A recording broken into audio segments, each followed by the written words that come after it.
Ever since his abdication, Edward VIII has been portrayed as a royal who failed to do his duty. A king who gave up the throne for love. A pro-Nazi that Britain was lucky to be rid of in the dangerous years that followed. But there is another story. We look back on it as an abdication. But of course it was more than that. I mean, he was really deposed. 70 years ago, King Edward VIII was pushed off the throne. It was a coup engineered by a powerful conspiracy of court, church, and government. They loathed his informal style, his dislike of royal traditions, and they feared his appeal to ordinary people. We felt that there were machinations in higher levels of government and society that had really pushed Edward out, not the will of the people. And when Edward fell in love with an unsuitable woman, they had the perfect excuse. The fact that Edward wanted to marry Wallis Simpson was perceived by many members of the establishment as a godsend. It was a crisis of only 45 days, in which the British state, with brutal efficiency, removed a troublesome king. It was the biggest event to affect the throne since Cromwell.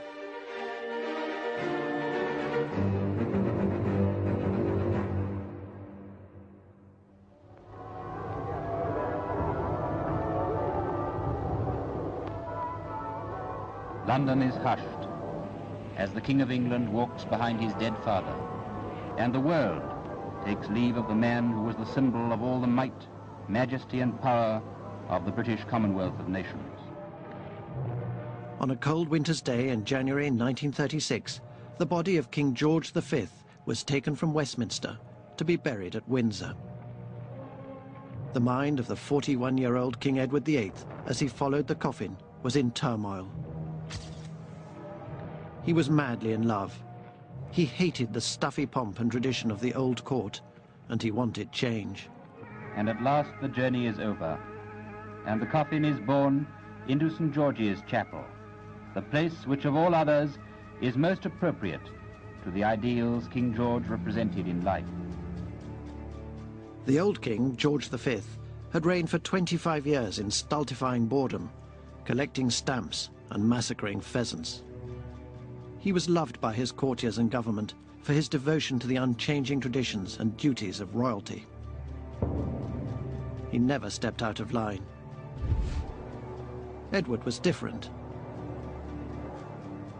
The corpse of his father was barely cold when he ordered the clocks at Sandringham to revert to Greenwich Mean Time. King George had kept them half an hour fast to save daylight for his beloved shooting. The old court was horrified.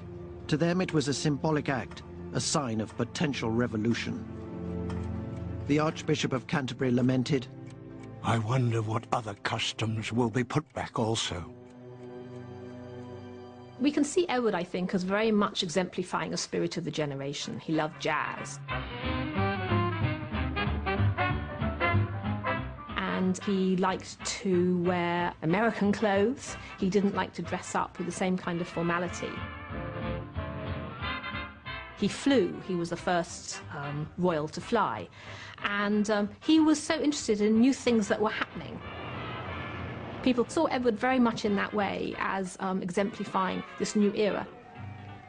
As Prince of Wales, Edward had forged a tremendous bond with the ordinary people of Britain and the Empire. During the First War, he visited the trenches and came face to face with the suffering of the common soldier, an experience he never forgot.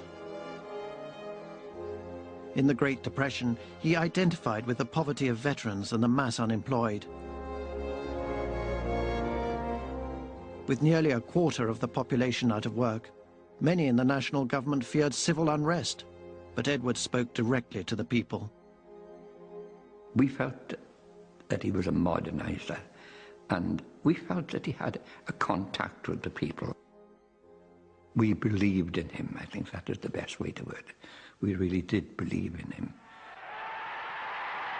On his many exhausting tours of the Empire, the Prince of Wales' matinee idol looks and his easy charm meant a star was born on the world stage. You couldn't be cuter, plus that you couldn't be smarter, plus that intelligent face. You have a disgraceful charm for me. He shook so many hands he injured his right and often had to use his left. You are the little grand... He was the joy of all hearts.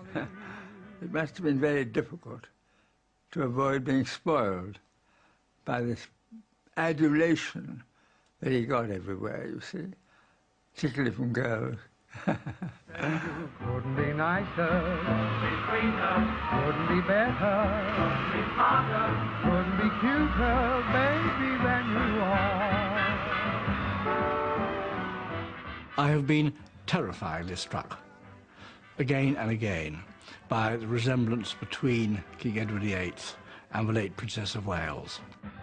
It became clear what an astonishing capacity he had to communicate, to strike a note, not just with individuals, but with a crowd. He had a dazzling, charismatic appeal, and all this made him a pop star of quite extraordinary dimensions. Exactly. Like Diana, part of his charm seemed to stem from a personal unhappiness, what once was described as a look of Weltschmerz, world weariness, always in his eyes. This was partly the result of deep strains in his relationship with his father.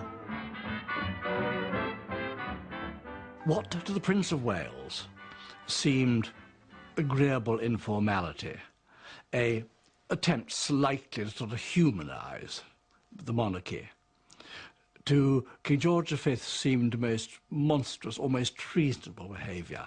He was not merely angered, he was alarmed. He felt that this was something calculated in the end to rot the very foundations of the monarchy, the institution which he so cherished and valued. Over the years, the old king had become more distant from the Prince of Wales, known to his family as David, and ever closer to his more conventional and dutiful second son, Albert, the Duke of York. You have always been so sensible and easy to work with, and you have always been so ready to listen to any advice and to agree with my opinions about people and things. Very different to dear David. It was a preference for the deeply conservative younger brother that came to be shared by a much wider group by the time Edward VIII was king. In this era of political instability, many members of the government feared Edward's mass appeal and apparent disregard for the established order. The Conservative Prime Minister, Stanley Baldwin, wrote that he was alarmed by the delicate situation created by the personality of the new king. Neville Chamberlain, the Chancellor of the Exchequer, agreed. I do hope he pulls up his socks and behaves himself now he has such heavy responsibilities. For unless he does, he will soon pull down the throne.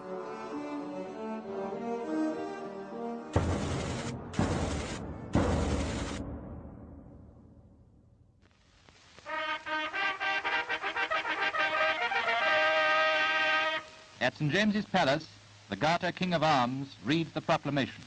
Whereas it hath pleased Almighty God... The king's strained relationship with the politicians was kept well hidden from the public. At its heart was a secret that would be his downfall. That the high and mighty Prince Edward Albert, by the grace of God... As the new monarch was proclaimed, a woman could be seen watching, with the king, from a window in St. James's Palace. King, Defender of the Faith, Emperor of India. She was Wallis Simpson, a 40-year-old American. This footage of the king with his lover was so sensitive that it was never shown to the public. God save the king. The king's relationship with Mrs. Simpson was nearly 5 years old when he came to the throne. What I think is extraordinary is that in the 1930s it was actually possible for the small group of upper-class people known as society to know everything going on in royal circles and to know about Wallis, for example, and yet nearly everybody else knew nothing about her.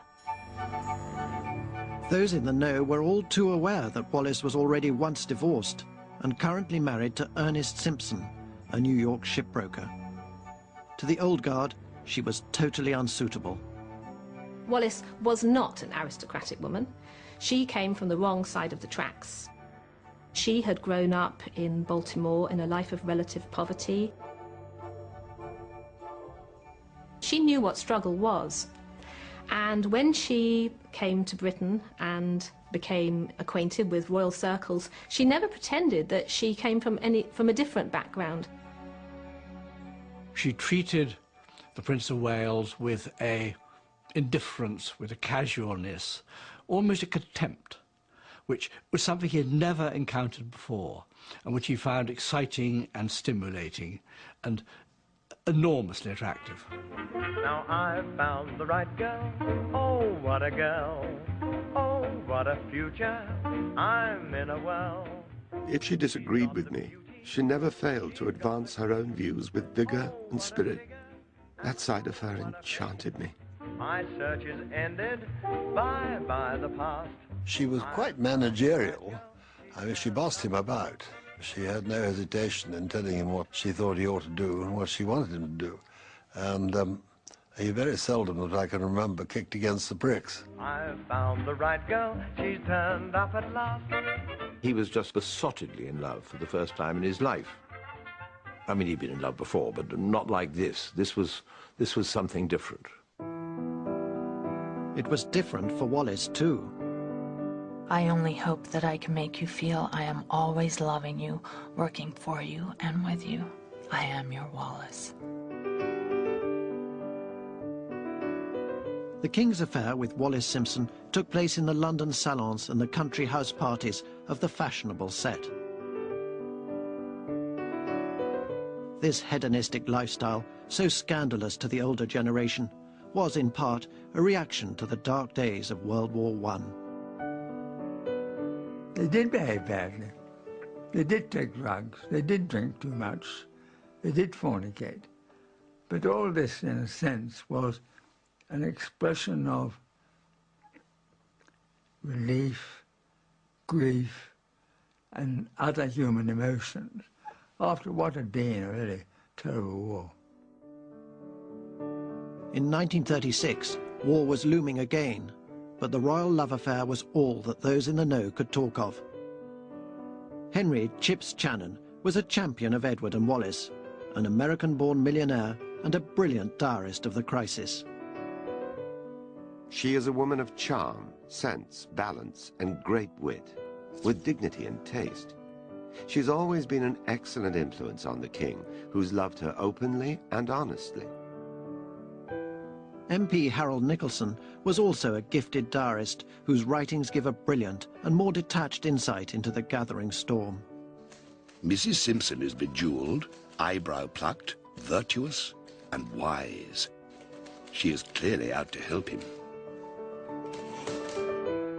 Duff Cooper, Minister for War, was a friend of the King and Mrs. Simpson, and another diarist with an unrivaled view of events. My father, he was a curious figure in many ways, because, I mean, he was a very ambitious politician. But at the same time, he was very much a sort of man about town. He was known for his love of pleasure, his love of drink, his love of women. The king probably saw that side of him and thought that my father, more than any other member of the cabinet, was possibly going to be on his side, or at least he might be convertible to his side. Duff Cooper recorded the Prime Minister's view, widely held in court and government, of how Edward should conduct his affair with Wallis Simpson. If she were what I call a respectable whore, he said, he wouldn't mind, by which he meant somebody whom the prince occasionally saw in secret, but didn't spend his whole time with.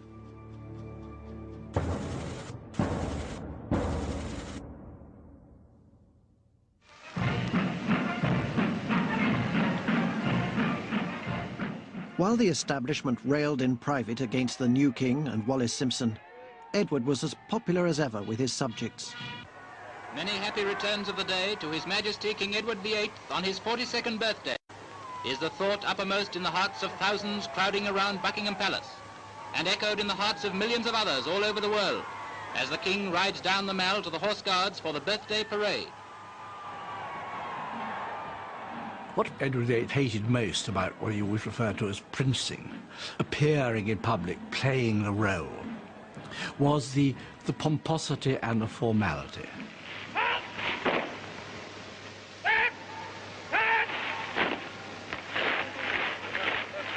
That was what really almost broke his nerve. When he was actually breaking through, when he was in direct communication with people, he became enthused, he became excited, he enjoyed it. He loathed the fustiness of Buckingham Palace and wanted to cut through the hierarchy of rank and tradition. He would suddenly appear in the kitchens, the cellars and the storerooms or other behind-the-scenes parts of the palace, walking round alone or with one equerry on tours of inspection. It was all very informal and quite unlike anything we had seen King George V do at the palace.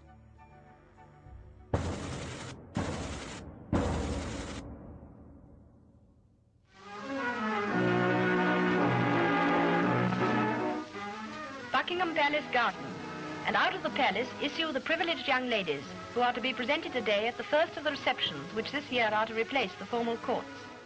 The king showed his distaste for the old court's traditions during the presentation of debutantes at the beginning of the season. He regarded this as an archaic and snobbish tradition and found it hard to conceal his boredom during the ceremony. The king bows punctiliously as each debutante makes the curtsy, which will be for her an exciting memory in afterlife. There was a long line of debutantes waiting to curtsy to him, and it started to rain.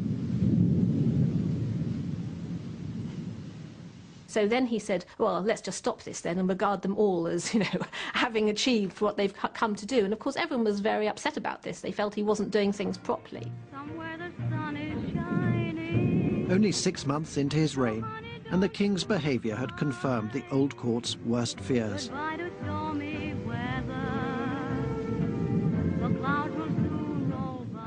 He had offended a deadly coalition of courtiers, politicians and churchmen.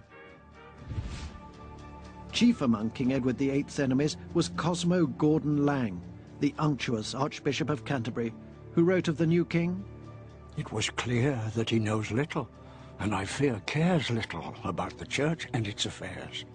There is not only a new reign, but a new regime." In the press, the king had a powerful opponent in Geoffrey Dawson, editor of The Times. To him, King Edward VIII was everything which was to be deplored. It was a serious danger, something which threatened to subvert the whole structure of society. The government, led by the avuncular but cunning conservative Stanley Baldwin, came from a different generation with a different attitude.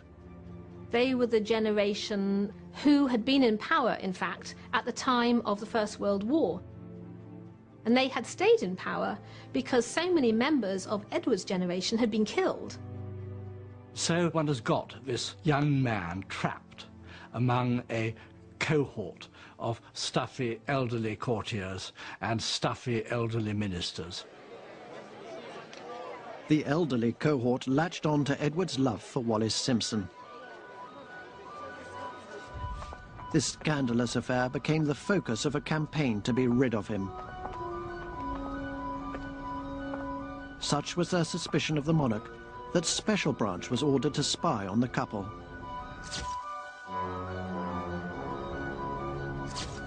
What on earth were they doing, spying on the Prince of Wales and then the King?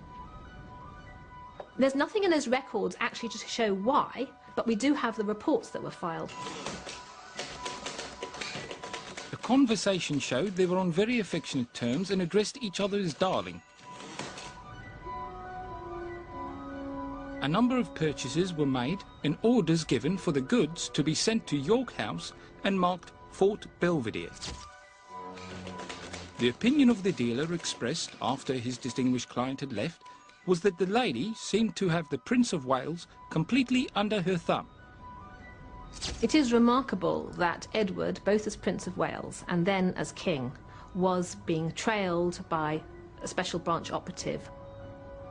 It's a sign of the degree to which the establishment felt they simply could not trust him. He wasn't one of them.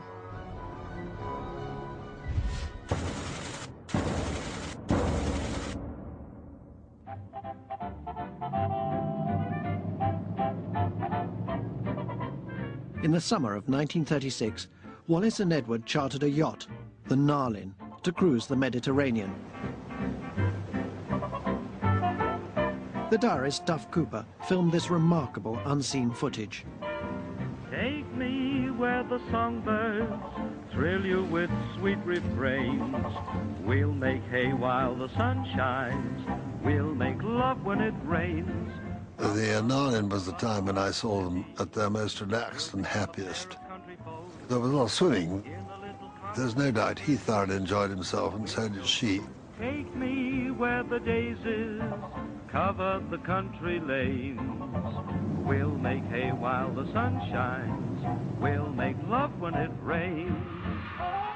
The lovers were cheered as they strolled through the streets of Dubrovnik, where they were greeted not with shouts of "Long live the King," but "Vive l'amour."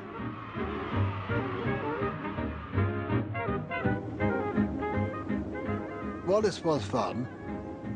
She had a grasp of the American wisecracking technique. She was very quick. She had a sense of humor, certainly. She was a little bit mischievous. She had a slightly wicked sense of humor. The holiday was a turning point. It showed that the king was prepared to flaunt his love for the whole world to see, whatever the consequences.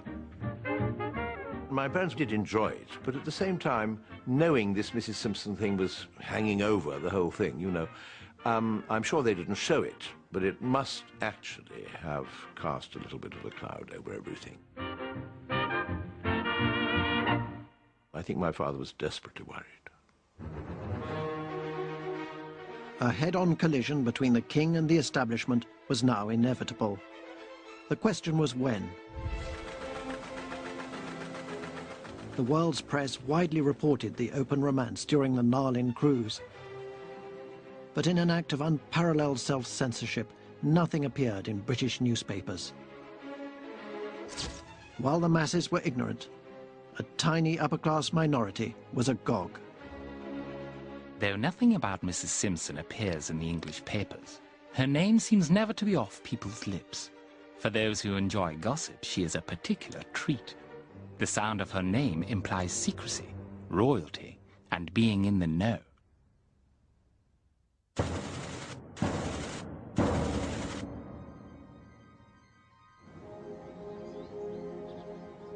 After their Mediterranean cruise, the king invited Mrs. Simpson and some of her American friends to stay at Balmoral. There is a fine old row on because Mrs. Simpson went to Balmoral with her friends the Rogers and appeared in the court circular. This has shocked the Scotch and British bourgeoisie.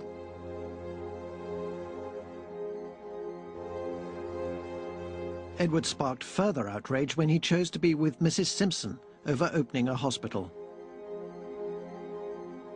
Albert, the king's dutiful younger brother, and his wife Elizabeth performed the royal task instead. The Yorks stepped into the breach once more by inviting the Archbishop of Canterbury to Balmoral after the king had refused him his customary invitation.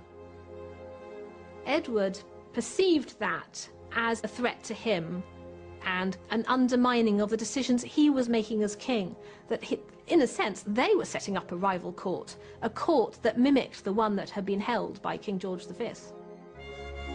The future Queen Mother detested everything about Wallis Simpson. She felt that Mrs. Simpson was not the sort of person one ought to have around court, but it was deeply to be regretted that her brother-in-law had taken up with this hard-faced harpy. And Her one desire was that Mrs. Simpson should disappear in a puff of smoke and never be heard of again. Elizabeth and Wallis met for one memorable dinner during their Balmoral holiday. When they arrived, Mrs. Simpson came forward in rather a proprietorial way to greet them. And the Duchess of York is said to have swept past her, paying no attention. "I've come to dine with the King," she said, brushing this contemptible figure to one side, to the extreme annoyance of Mrs. Simpson. With this calculated snub, an undying feud was born. The Yorks were now cut off by the King, who mistrusted all around him, including even his key official, the private secretary, Alec Harding. He was a man who shared entirely the views of King George V about how monarchs ought to behave and what they ought to do. And the last thing that King Edward VIII wanted around his court was a man who stood for all the values of his father and his father's court.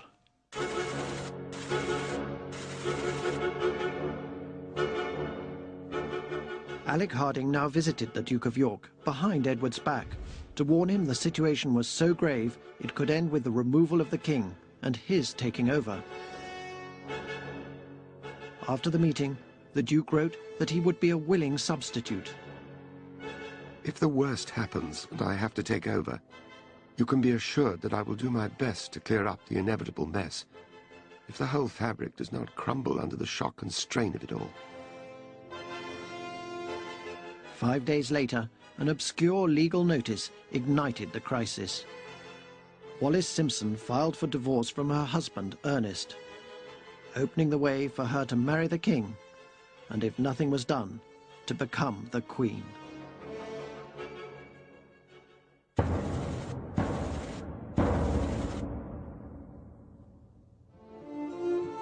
At Buckingham Palace, the Archbishop of Canterbury and Times editor Dawson met the King's private secretary without Edward's knowledge. Lang was horrified at the prospect of the coronation. The thought of my having to consecrate him as king weighed on me as a heavy burden. Indeed, I considered whether I could bring myself to do so. One could say that this was the start of plotting between different members of the establishment to bounce Edward off the throne.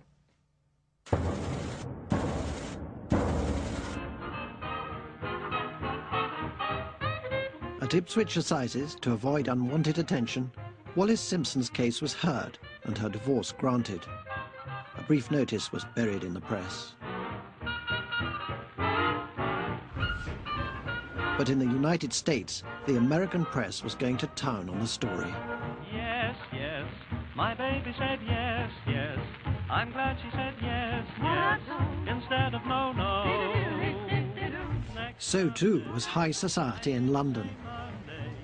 Mrs. Simpson has now obtained her divorce, and there are very serious rumours that the King will make her Duchess of Edinburgh and marry.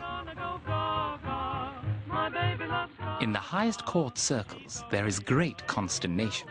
It is said that Queen Mary weeps continuously. Yes, yes, I'm glad she said yes, yes, instead of no, no.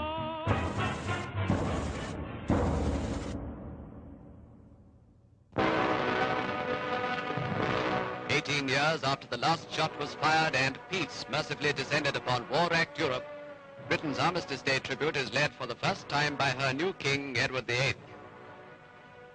The Prime Minister, his cabinet and opposition leaders are among the distinguished persons taking part. But the watching politicians and dignitaries were just hours away from making the first move to dethrone the King.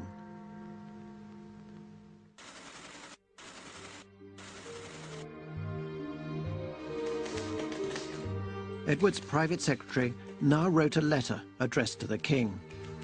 Alec Harding warned that his affair was doing untold damage to Britain's image abroad, and that the resignation of the government over Wallis Simpson was a real possibility.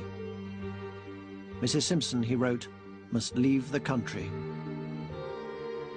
The letter was given by Alec Harding to the King as something that he himself had written. In fact, behind that letter were many meetings involving the Prime Minister, members of the Cabinet, Dawson, editor of the Times, the head of the Civil Service, all coming together to write this letter.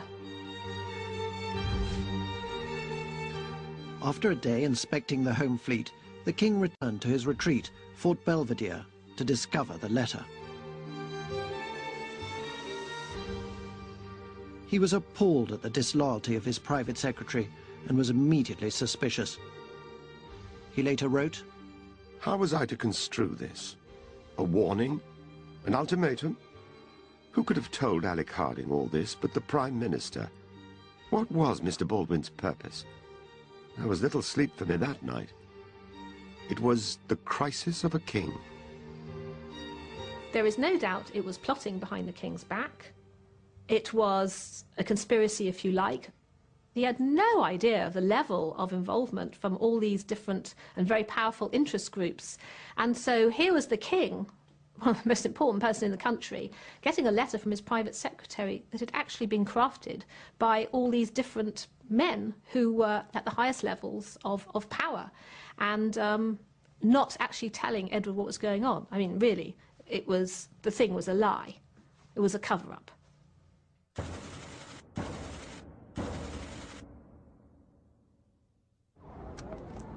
3 days later, the king summoned the Prime Minister to meet him alone at Buckingham Palace. Baldwin told him, "You may think that I am an old man dating from the Victorian regime, but I do know public opinion in this country. Since the war, there has been a lowering of public standards and of public morals. But people expect even more of the monarchy."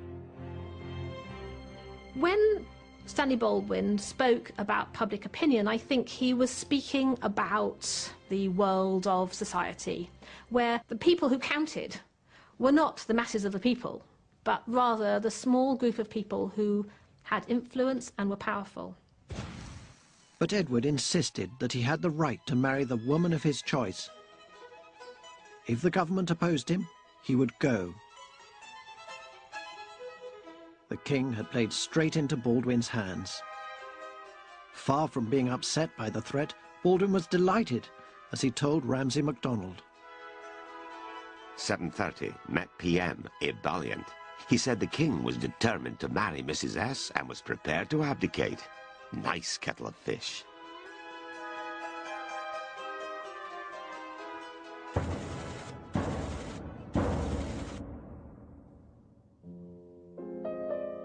The next day, the king met the diarist, Duff Cooper. Edward described how the Prime Minister had told him that while the country would never accept such a marriage, they would not object so strongly to his having a mistress. That, he thought, was the height of hypocrisy. He said he would not like to go through a solemn ceremony like the coronation without being perfectly frank with the country beforehand. He would not like to be keeping something up his sleeve.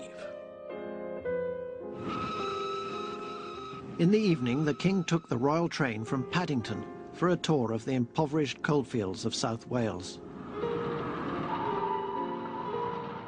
He later wrote, "Reflecting on the turmoil that I knew must by this time have gripped Whitehall, I was at peace with myself. My spiritual struggle was over. I had passed the climax." But as events would prove, the climax was just beginning.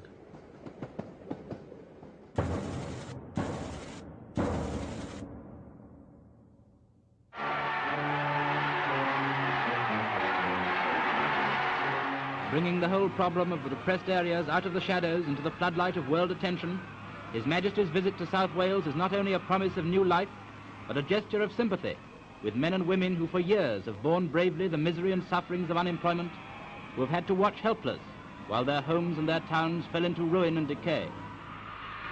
The King's visit to South Wales was a reminder of the strong bond he had with ordinary people outside the closed world of London society, and the magnetism of his personality.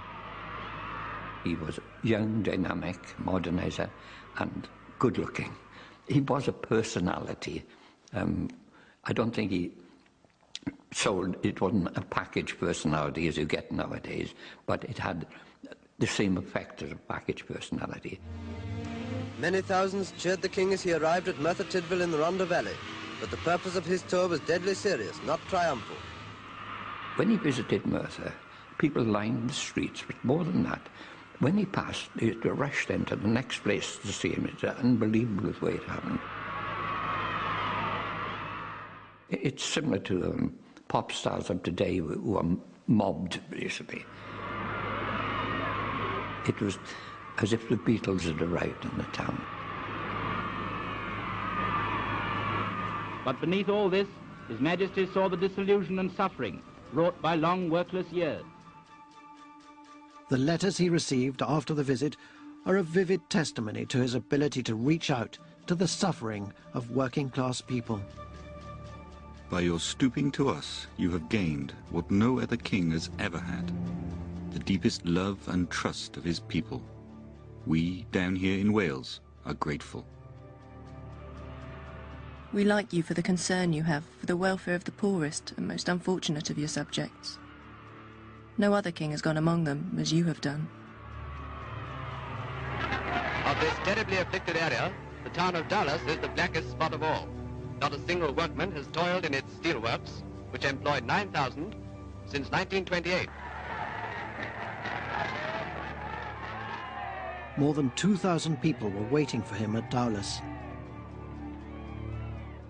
The king was profoundly moved by what he saw. And what he said was, these works brought these men here. Something must be done to get them back to work. And it was the something must be done that really echoed almost around the world. The king left South Wales with the determination that something must be done. Though he said that only to a small number of people around him at the time, it just spread like a fire right throughout the borough, that everybody knew that this is what he said. And that is when I think the ray of hope came, I think, that for the future of Merthyr.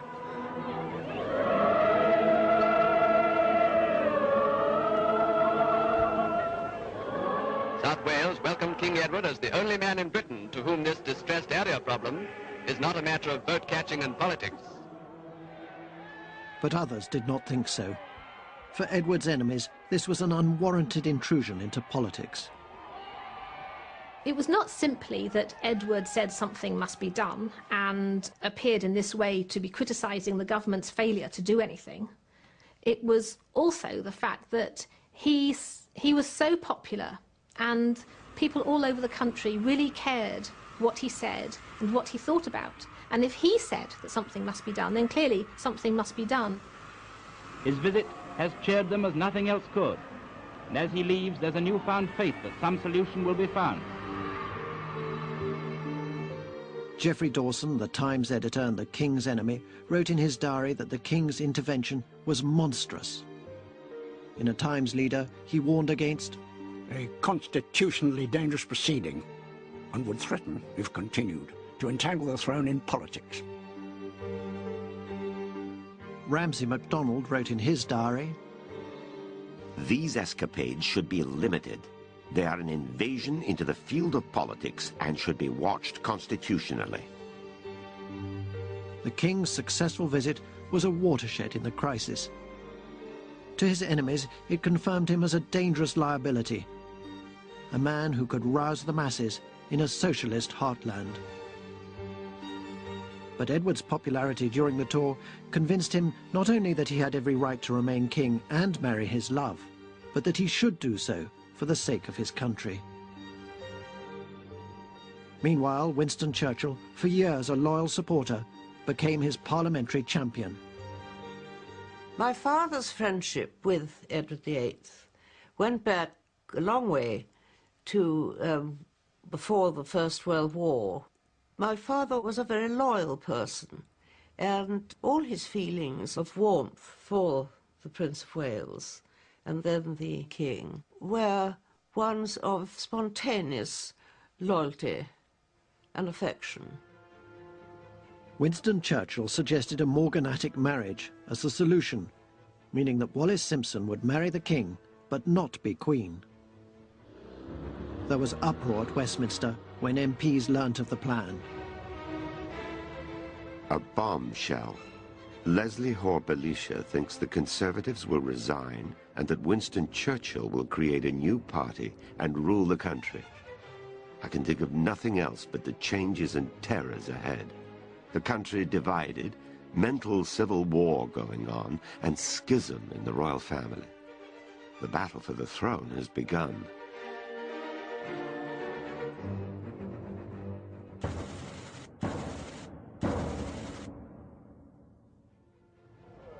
But the Prime Minister had got wind of the morganatic plan and was in no mood to bargain. He regarded Churchill as a highly dangerous maverick, a man he could not trust. He summoned him to Downing Street and demanded a pledge that he would not form a King's party.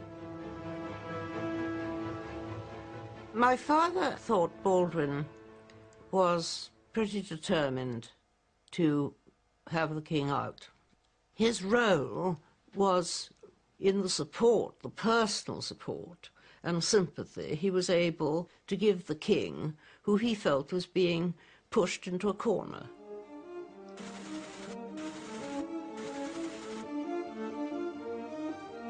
The next morning, egged on by Churchill, the king had an audience with Baldwin. He proposed a morganatic marriage, refusing point blank to abandon his love. Prime Minister said this was unacceptable, but offered to consult the cabinet and empire. The king agreed. It was a fatal tactical error. From the time at which he agreed with Baldwin, that Baldwin should consult the Commonwealth governments and generally sort of establish a formal position on the subject, it became inevitable that if that formal position turned out to be contrary to the king's wishes, then he would not be able to go ahead and marry as he wanted, but would have to go. I'm putting all my eggs in one. Baldwin moved fast, that weekend sending out telegrams to the leaders of the dominions, asking for the empire's opinion. He added his own view. I feel convinced that neither Parliament nor the great majority of the public in all parties here should or would accept such a plan of a morganatic marriage, any more than they would accept the proposal that Mrs. Simpson should become queen. Everything I've got, every single thing I've got, I bet on you.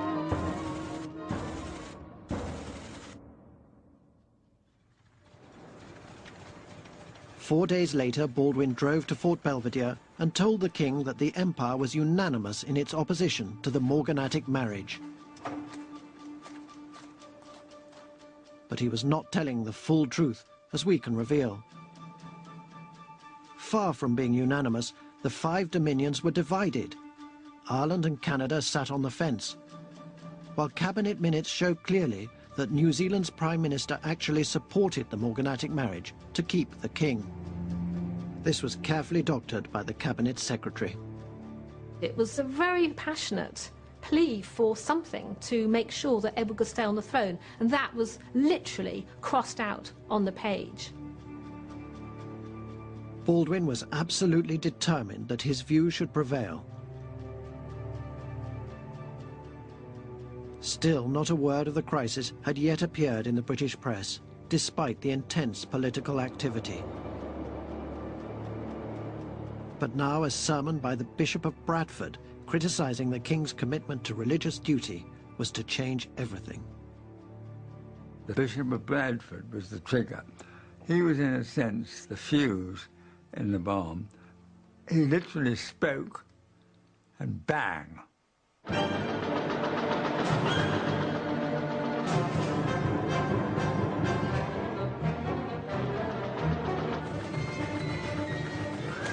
Topic number 1.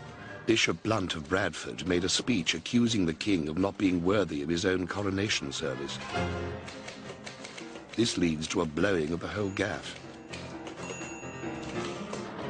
The storm has burst. The fat is now properly in the fire. Then, as now, royal scandal sold papers.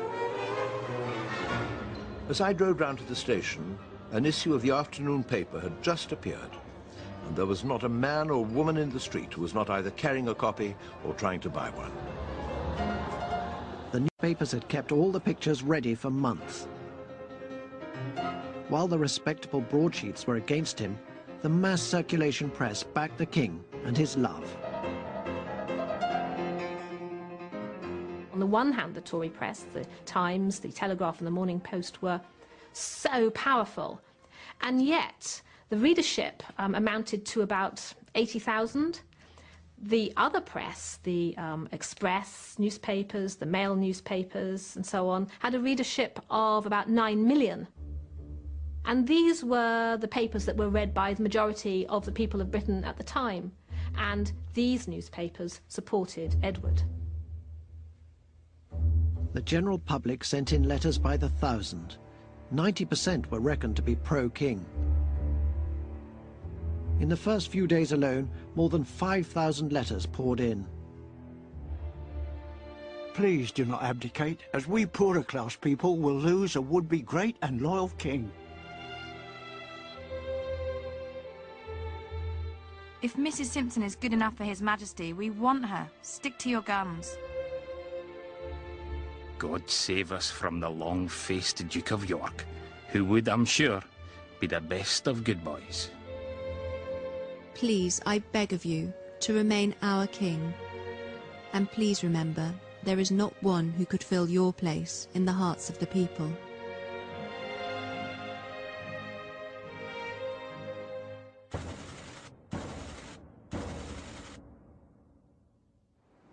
Meanwhile, Wallis Simpson was close to breaking point. Her home was besieged by journalists, and she had been sent death threats. It was decided that she should flee to France. I think everyone here would like that, except one, perhaps. After a while, my name will be forgotten, and only two will suffer instead of a mass of people. That evening, Wallis prepared to take leave of her lover.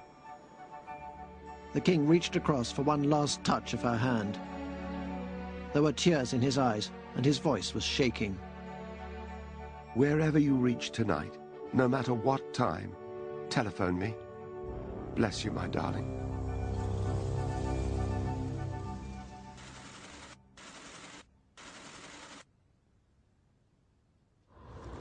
Parliament and country were divided over the crisis. Baldwin was told by his chief whip that at least 40 MPs were pro-king, cheering on Churchill in the House. There was a groundswell of public support. Baldwin was worried. Situation here has become in many ways much more serious. A section of the popular press is also canvassing the idea of a morganatic marriage. We still felt that love should overcome everything else. I don't think we would have wanted her as a queen, but as a morganic marriage, we would have been quite happy to accept it. If he loved that person, that was it. My opinion of the king, he should marry who he loves. He's been a good chap to the working class. That's my opinion of him. What are your views on this? I think the king should marry the woman he loves. So the nation is behind him, and we must not lose him. I reckon the king should please himself who he marries, because he knows he's got everybody behind him. There were large crowds outside Downing Street when we left, shouting, "We want King Edward! Down with the politicians!" The world is now divided into cavaliers and roundheads, and the king's faction grows. People process the streets singing "God Save the King" and assemble outside Buckingham Palace. They parade all night. After the first shock, the country is now reacting and demands that their king be left in peace.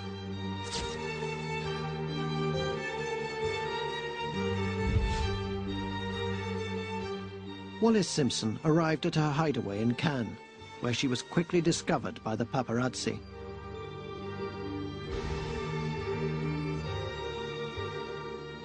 She was in constant touch with the king. I am so anxious for you not to abdicate. Don't be silenced and leave under a cloud, I beseech you. There is no more to say except that I am holding you tighter than ever.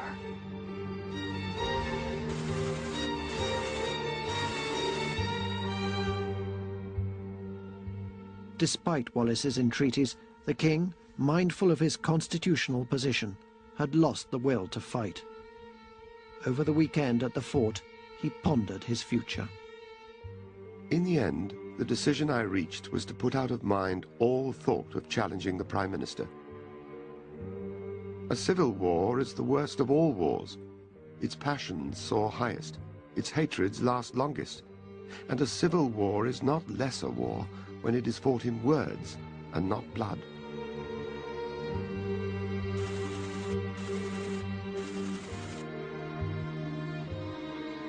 On Monday, Winston Churchill in the House of Commons showed that Parliament had no taste for civil war either. Baldwin and the whips had strong-armed the Conservative Party into line. Winston says, I am not afraid of this House. When I see my duty, I speak out clearly. Thus, when Baldwin sits down, Winston rises and is immediately greeted from all sides of the House with cries of no, no, and sit down. He encountered disastrous opposition.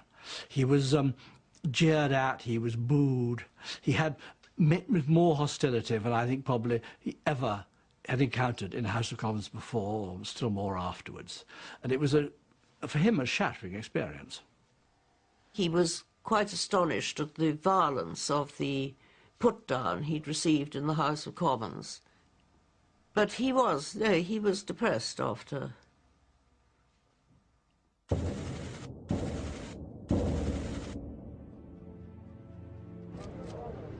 Churchill's humiliation set the seal on the abdication. On Tuesday, the king met the victorious Baldwin for the last time. His concluding words on leaving the fort had been, "Can I take it for certain, sir, that if an archangel came down from heaven and asked you to change your mind, it would have no effect on you?" The king had replied, "Not the slightest." Baldwin was delighted and relieved. In the car, he said to his secretary, "This is making history. This is what I like."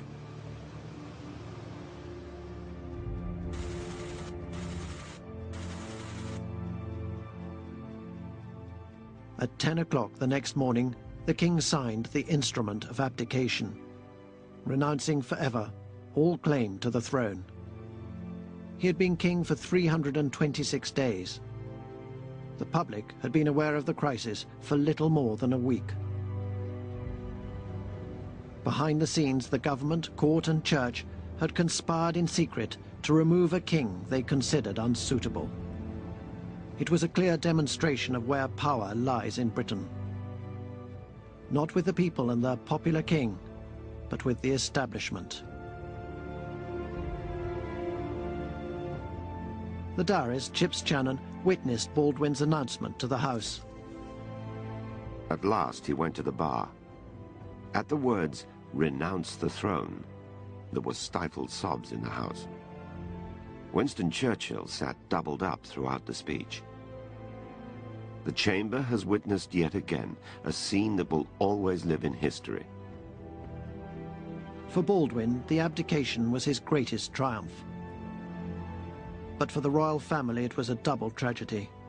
A young, charismatic king had been removed, and the burden of the crown placed on the head of a shy and dutiful man. As a reporter, I was sent to the Duke of York's home in Piccadilly. We knew that was the day he was going to move to the palace.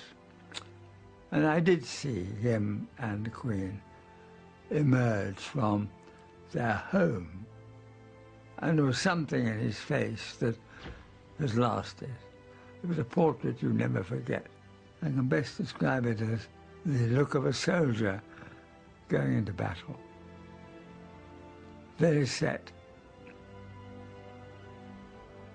Very set. That evening, crowds gathered outside Buckingham Palace waiting for news. The former Liberal Prime Minister Lloyd George commented, "The Tories now have just the sort of king which suits them. He will not pry into any inconvenient questions. He will always sign on the dotted line, and he will always do exactly what he is told."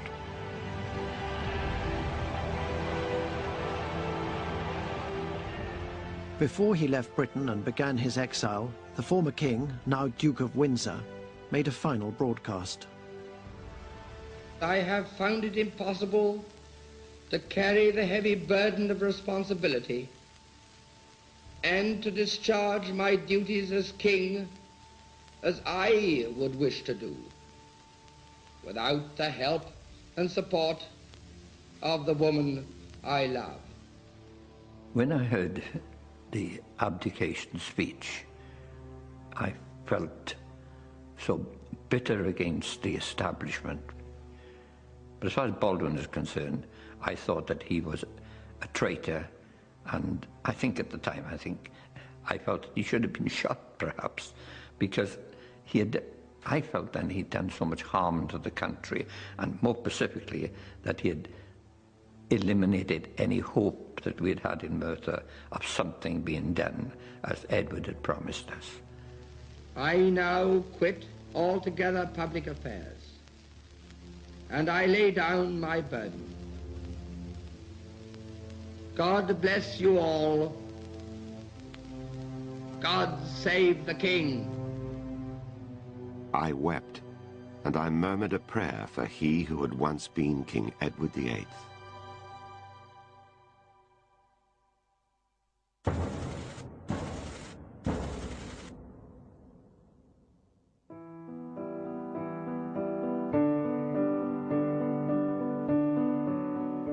Six months after the abdication, Wallis and Edward, the Duke and Duchess of Windsor, were married in France. Not one member of the royal family attended. Wallis was denied her legal right to be called Her Royal Highness. The former king was never allowed to return to live in the country where he had once reigned, or take up an official job, for fear that he and his wife might set up a rival court. George VI and his wife Elizabeth were crowned on the very day planned for his brother Edward's coronation. King George's premature death in 1952 was always blamed by the Queen Mother on the strain of kingship. She never forgave Edward and Wallis. The former king spent his days abroad golfing and consorting with celebrities. In many ways, deprived of a role, he became the empty man his enemies had predicted in a self-fulfilling prophecy. But he never regretted sacrificing all for love.